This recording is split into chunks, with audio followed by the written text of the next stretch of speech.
today we're here to talk about radical change and living life on your own terms and what that means to you. And so that's basically all we're going to talk about today, because what we're doing here is we're going to give the people that are taking our master class a little bit of inspiration to shift and to decide to go ahead and make that change, that radical change that's going to change their life and their trajectory. Yeah, and it is the title to the first episode is The Shift, right? Because it kind of alludes to a mind shift to change your way. Maybe you're unhappy the way life is going right now for you, or you're in a good spot, but you're in a comfortable spot, and comfort equals stagnation, right? There comes a moment in our life where we're like, okay, I need to elevate, right? And this is, I think, where we're coming from. We want to help others, guide them on the process of how to elevate. Yeah, 100%. Like, there's definitely a point in your life where you get frustrated with something, or you have this aha moment where you're like, wow, that could be me. Or you have this aha moment where you're like, I could do it different and I could do it better.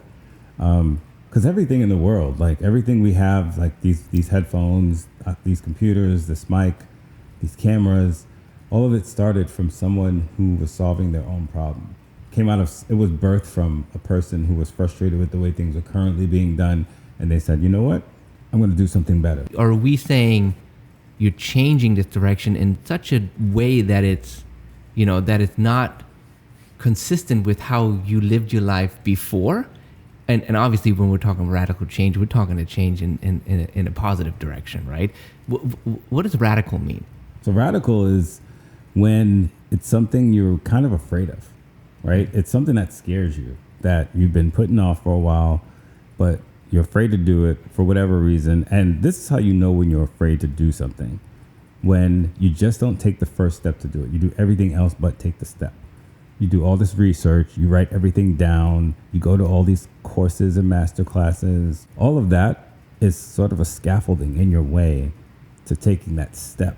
Your point of the fear factor, right, is such a big one for everybody to kind of take that next step.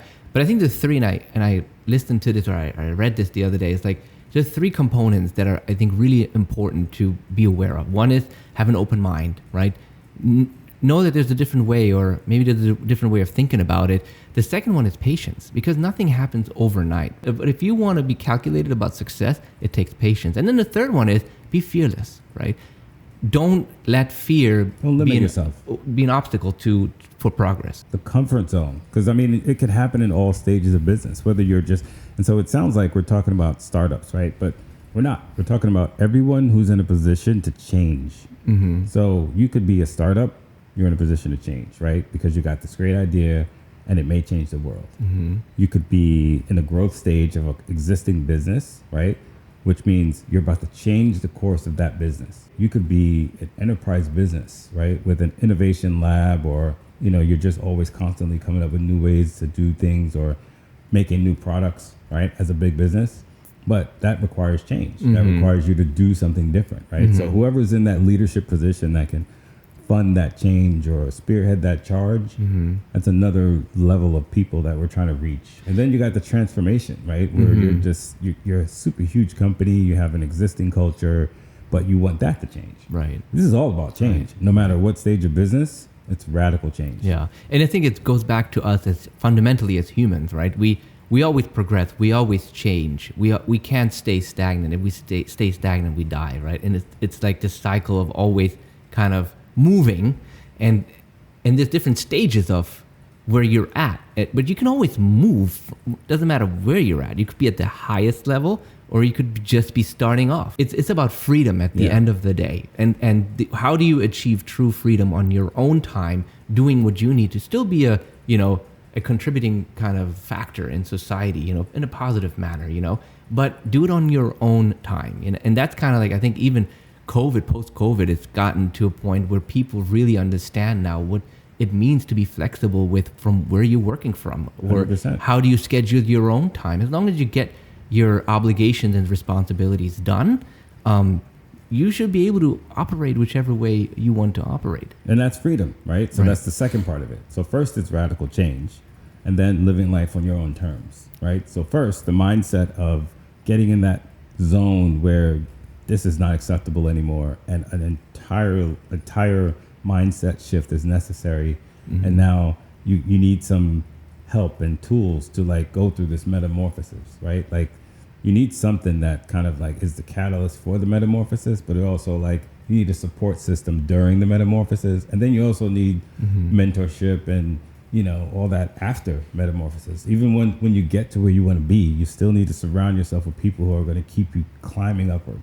So that's the first part, the mindset shift. And then the second part is the actual like doing of the thing, right? So like you made up your mind to change, right? And now it's like, now I'm going to live life on my terms. What are your terms, right? You have to define what your terms are, and then you have to take nothing less than what you want for yourself. What you said as a and standard. you can't be afraid to do that. So part of it is once you get out of the fear zone, right, you won't be afraid to demand what you want for your life. So just once you make the radical change, it's going to spark living life on your terms, and it'll be so much easier to do so. Yeah, and it's such a generational thing, because you have the baby boomers, they're so used to a certain system that it was like, that's the way the world works, right? And everybody just kind of went with it, Yeah. But now it's a different world, and of course technology helped a lot with all of that, but it's a different world where people are really getting a taste of, oh, I can do this on my own terms, but it's still not, I would argue, not mainstream, right? There's still that system, that 9 to 5 W-2, I get my paycheck every 2 weeks, whatever, that comfort zone still exists. And they're fighting right? back, by the way. What happened? They're fighting back, by the way. What do you mean? The 9 to 5, the corporate Americans, right? they're fighting back. Like, Meaning they want know. everyone back. Oh yeah, They do. They know right. They know we're about to get a little taste of like what it means to live life on your terms, and part of it is like, but if they start to do that, if we start to do that, right, then who's going to do all the work? Who's gonna who's gonna run my company? Right. Look, there's always going to be someone who's going to work for you or with you or whatever. Right. We're talking about people who really want to go out there and not afraid to stand in the front line and actually make something happen by, beautifully defying the status quo. Yeah. And it's such a personality thing in a lot of ways too. Certain people are just content in the way that they're living their lives, and That's maybe, okay. And that's okay, right? But maybe it just takes a little bit of something for them to challenge that status quo that they're having, and but then others are just never satisfied. They're always looking for the next thing. Always. Some people are born hustlers. Some Right. people are born with that mentality. Absolutely. Of, I know people that have never had a job in their life. So then you're right about that. That's 100% true. Like some people just have that innately, and then some people, they need a reason. And some people, they get pushed into it. Their back's against the wall. They have no choice, right? So like you have these three mindsets that you're dealing with when it comes to radical change. And we want to support all of them, right? So tell me when you, Arash, had that moment where you thought, you know what, no more. When was that moment? I Right? want to hear it, yeah. I think it's there comes a time when you think like, is this really it, right? Is this really what I'm meant to be doing? Like this same routine over and over again. Wake up, do what I'm doing, go to work, come back, or is there a different way? And it also comes back to a way of thinking like, hey, I can do this. I see all this stuff around me in the world, and I think to myself, I can do this better, So why not try it, And again, it goes back to the fear factor, like, what does it take to really do that? I love that question because the question you just asked, it puts so much fear into everyone. What does it take to do that? Whatever it is that you want to do, what does it take to do that? Think about it. Half the people, maybe 80% of the people don't know what it takes. That's where the fear comes in. I don't know what it takes. Oh my God, let me just continue doing what I've been doing. Yeah. Yeah. But to radical change we're talking about here is when you go, what does it take to do that? I don't know. But you know what? That's okay because I'll find out. Yeah. I'm just going to do it. Right. And I think another thing that's so important to understand is that there's no shame in failure. Like it's such a integral part of growth is to stumble and fall and pick yourself up and learn from your past mistakes and do it better the next time. And I think a lot of us are afraid of failing, like, oh, what if it doesn't work out? and then and you tell your story, like yourself these stories, you know, and you go deeper into this rabbit hole of negativity about what could go wrong, you know. Right. Hey, you'll be fine, you know, like you'll stumble, you'll fall, but guess what? Life, that's how it goes. It goes up and down, you know.